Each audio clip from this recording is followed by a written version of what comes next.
Alors, on va voir ici quelque chose d'intéressant, où il est ramené dans le Passouk, dans Parashat Ekev, Vaya'ancha vayal'avecha vayachilecha et aman. Et Dieu t'a tourmenté dans le désert, il parle au peuple d'Israël, c'est Moshe qui le dit, Vayal'avecha, il t'a affamé, et ensuite il t'a donné à manger la manne. La manne, on sait, c'est ce pain céleste qui descendait, qui avait tous les goûts pendant 40 ans. Le Ham Israël était dans le désert, ils n'avaient pas de quoi manger. Il y avait pas, à l'époque, ils n'étaient pas dans un endroit où il y avait une ville, il n'y avait donc pas d'arbres fruitiers, il n'y avait rien du tout. Et donc le seul moyen de nourriture, c'était la manne.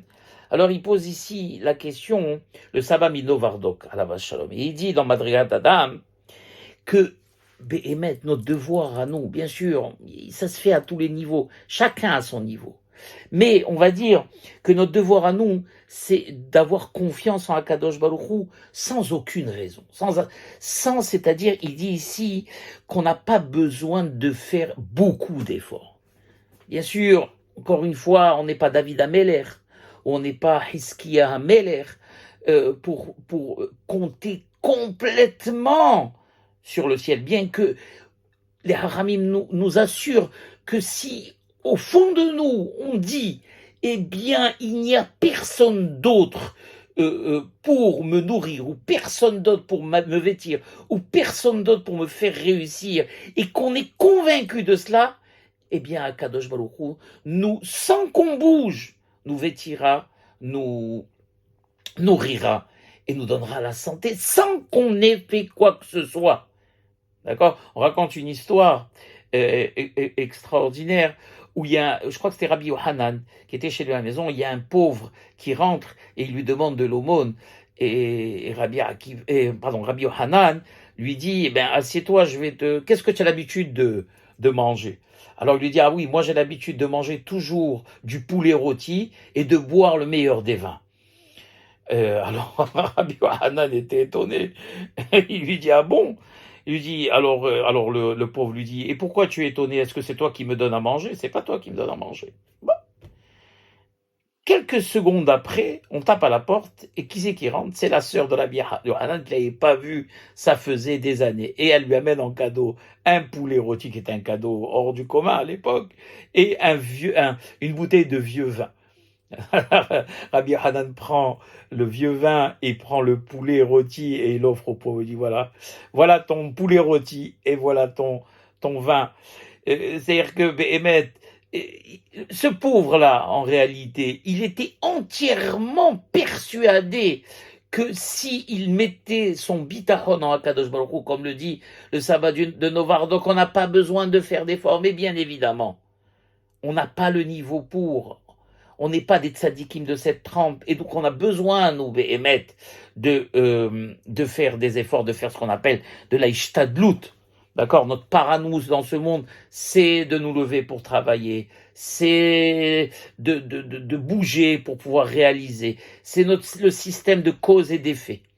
Mais pour les grands, eh bien, pour les grands, on n'a pas besoin de bouger. Pour le sabbat de Novardok, il est sûr qu'on n'avait pas besoin de bouger. Alors donc, nous, ce qui décrit ici le sabbat de Novardok, c'est la situation la plus parfaite. Et c'est pour ça que c'est ramené par rapport au Passou, que le Passou, qu'est-ce qu'il nous dit? Vayahancha, et Dieu t'a tourmenté, il t'a fait souffrir, certes. Vayalavecha, et il t'a affamé, certes. Vayachilecha et aman, et il t'a donné à manger de la manne. Quand le prophète Jérémie s'est adressé au Ham Israël, il leur a reproché, il dit, pourquoi vous n'étudiez pas la Torah? Alors ils lui ont répondu, et qui va nous donner à manger? Qui va bouger pour nous? Qui va travailler la terre? Alors qu'est-ce que leur répond le prophète Jérémie? Il leur dit la chose suivante. Hadoratem mre'u devar Hashem. Regardez la parole de Dieu. Alors les Hachamim disent, mais normalement quand on dit Re'u devar Hashem, regardez la parole, on ne devrait pas dire regardez la parole, on devrait dire écoutez la parole. Pourquoi Jérémie a utilisé le terme de regardez la parole? Et là, ils expliquent à Hachamim que Jérémie avait sur lui, vous savez que bien après que Ham Israël soit rentré en Eretz Israël, Moshe Rabbeinu, il avait pris un bocal où il avait mis de la manne, et ce bocal était montré, était au Beth Amikdash, et on le montrait quand le Ham Israël perdait de sa confiance, on montrait ce bocal au peuple d'Israël, et voilà. Et alors donc, Irmia leur a montré, leur a dit, comment vous parlez de quoi? De Ishtadlut, d'effort de travailler la terre. Et comment vous croyez que le Ham Israël a fait pendant 40 ans? Ont-ils travaillé la terre? Ils ont juste étudié. Et pourtant, à Kadosh Baruch Hu, il n'y a pas un jour où il les a pas nourris. Et donc, pour cela, vous n'avez pas à dire, et vous n'avez pas à parler d'effort de Ishtadlut. Ayez bitachon à Kadosh Baruch Hu. Étudiez la Torah, et cela suffira. Voilà. Pouvons-nous nous vanter d'arriver à ce niveau? Peut-être pas, car nous, simples êtres humains, on a le devoir de travailler et de faire des efforts. Mais peut-être que si nous arrivons et nous travaillons sur nous, car nul est impossible, et qu'on arrive au niveau de cette tzadikim, eh bien, il suffira juste de mettre entièrement notre confiance en Akadosh Baruch Hu, et il est sûr qu'Akadosh Baruch Hu ne laissera jamais tomber. Et il nous amènera, il nous descendra la chose à côté, comme le Ham Israël dans le désert. Pour les tzadikim, ils disent les hachamim, la manne tombait à côté de leur tente. Ils n'avaient même pas besoin de sortir pour la ramasser. Pour les Rechaïm, eh bien, ils devaient faire des kilomètres, parce qu'ils n'avaient pas confiance en Akadosh Baruch Hu. Et pour conclure, raconter, encore comme à mon habitude, une très belle histoire qui nous vient de Rabbi Haïm Mivologine. Vous savez, Rabbi Haïm, c'est ce géant, l'élève du Gaon de Vilna, qui a écrit un livre qui s'appelle Nefesh HaHaïm, dans lequel il raconte qu'il avait l'habitude d'avoir un groupe d'étudiants qu'il entraînait, les entraînait au bitahon, en la confiance de Hakadosh Baruch Hu. On sait combien c'est difficile d'avoir cette confiance pratique et non pas théorique, une confiance que l'on ressent dans le tréfonds de notre âme. Et pour cela, il faut travailler durement. Et donc, il avait l'habitude de réunir ses talmidim, ses élèves, et de leur parler, de leur donner du moussard, et de la morale, et de les entraîner à ce bitachon. C'est que Rabbi Israël Baal Shem Tov faisait aussi également la même chose. On raconte que Rabbi Israël Baal Shem Tov prenait ses élèves, il les avait amenés une fois dans la forêt, et un de ses élèves était complètement déconcentré, il n'arrivait pas à se concentrer parce qu'il avait une soif terrible, il croyait qu'il allait mourir de soif. Et à un moment donné, Rabbi Israël l'a vu inquiet, l'a vu vraiment, il suivait pas, et il lui dit à son élève, qu'est-ce qui te tracasse? Il lui dit, Rabbi, je n'arrive pas à me concentrer parce que je meurs de soif, je crève de soif. Alors Rabbi Israël s'arrête et lui dit, penses-tu qu'Akadosh Baruch Hu n'avait pas déjà prévu le moment de la création, qu'on allait se retrouver tous réunis dans cette forêt et que tu allais te retrouver dans une situation où tu allais avoir soif, à mourir de soif?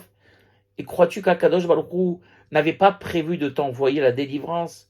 Tiftah Bachem, aie confiance en Akadosh Baruch Hu et continue à suivre les paroles de Torah.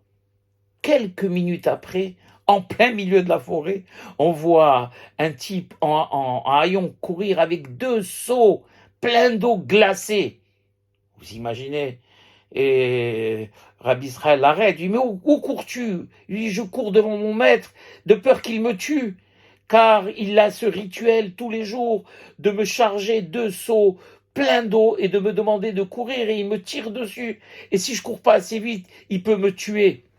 Et donc c'est pour ça que je cours à me réfugier dans la forêt. Et Rabbi Israël prend le seau, le donne à son élève et dit, voilà, bois, étanche ta soif. Alors on revient à Rabbi Haïm. Il avait l'habitude lui aussi, comme Rabbi Israël Baal Shem Tov, de réunir ses élèves. Et un jour, ils sont restés à parler de Torah et de Emouna jusqu'à 2 heures du matin. Vous savez, ces élèves vivaient dans un autre monde. Ils étaient en dehors du temps. Et bien sûr, personne ne pouvait se permettre d'avoir une montre. Et donc Rabbi Haïm pose la question, il dit, savez-vous quelle heure il est? Et personne n'a pu répondre, parce que personne n'avait de montre. Qui allait penser à acheter une montre? C'était du superflu, une montre. Et donc, Rabbi Haïm dit, vous voyez, on n'a pas encore assez confiance en Akadosh Baruch Hu. On n'a pas assez travaillé notre confiance, car si on avait eu confiance en Akadosh Baruch Hu, il est sûr qu'Akadosh Baruch Hu nous aura envoyé une montre, et même pas n'importe quelle montre, une montre en or on aurait eu. Quelques minutes après, un soldat russe rentre en trombe dans la yeshiva et dit, Rabbi, il lui dit, oui, Rabbi Haïm lui dit, oui. Il dit, je suis un soldat juif et je viens me reposer un petit peu chez vous. j'ai pris un moment de congé du camp militaire. Alors Rabbi Haïm lui dit, raconte-moi ton histoire. Que s'est-il passé? Il dit, voilà, je suis le fils de quelqu'un de très riche et mon père, voulant que j'échappe bien sûr au service militaire, car on sait que quand on rentrait dans l'armée russe, c'était terminé, les mitzvot et on devenait complètement goy. Et mon père a payé un médecin pour qu'il me fasse un certificat et pour que je puisse échapper au service militaire. Et donc le médecin était sûr de lui et il m'a envoyé le jour du rendez-vous au quartier général, sans personne, sans accompagnement, sans personne. Et j'étais aussi tellement sûr de moi et de l'argent de mon père et de l'argent qu'on avait donné à ce médecin que le médecin avait fait le nécessaire et que j'allais tout de suite être libéré. Et donc, j'ai même pas pris la peine de changer mes vêtements. J'ai même pas mis des vêtements simples. Je suis parti avec mes vêtements d'apparat, mes vêtements de tous les jours, de bourgeois. Et malheureusement, le médecin s'est trompé et il a mal indiqué à la personne du quartier général qui devait être libéré. C'est quelqu'un d'autre qui a été libéré à ma place. Et moi, on m'a enrôlé dans l'armée. Et voilà, Rabbi, je me retrouve maintenant au milieu de Goïm, dans le camp militaire, et je ne sais plus quoi faire. Et j'ai cette montre magnifique que j'ai toujours sur moi, qui coûte très très cher. J'ai peur de la laisser dans ce camp, et je vous l'amène pour que vous me la gardiez. S'il vous plaît, Rabbi, gardez-la moi, car je préfère qu'elle soit chez vous. J'ai plus confiance en vous que si je la laisse dans le camp, on va me la voler. Alors, le Rabbi Haïm lui dit, mais tu sais, mon fils, chez moi, à l'intérieur de la yeshiva, il y a beaucoup de gens qui rentrent et qui sortent, des servants, des serviteurs, des gens qui font le ménage, des intendants. Et donc, il n'y a aucune sûreté pour ta montre aussi. Alors, le pauvre soldat juif lui dit, Rabbi, je préfère qu'elle soit chez un rabbin juif, même si peut-être il y a un risque à courir qu'elle soit au milieu du camp. Et le Rabbi Haïm ne voulait pas prendre la responsabilité, comme toute sadique, qui se respecte. Et donc, il court après le juif, le soldat qui part.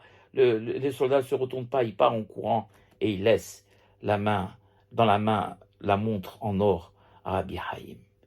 Et Rabbi Haïm se tourne vers ses élèves et il dit, vous voyez, mes chers élèves, ce que je vous avais dit.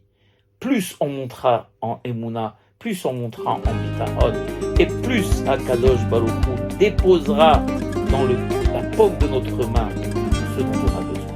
Voilà, mes chers amis. Baruch Adonai Le'olam. Amen ve Amen.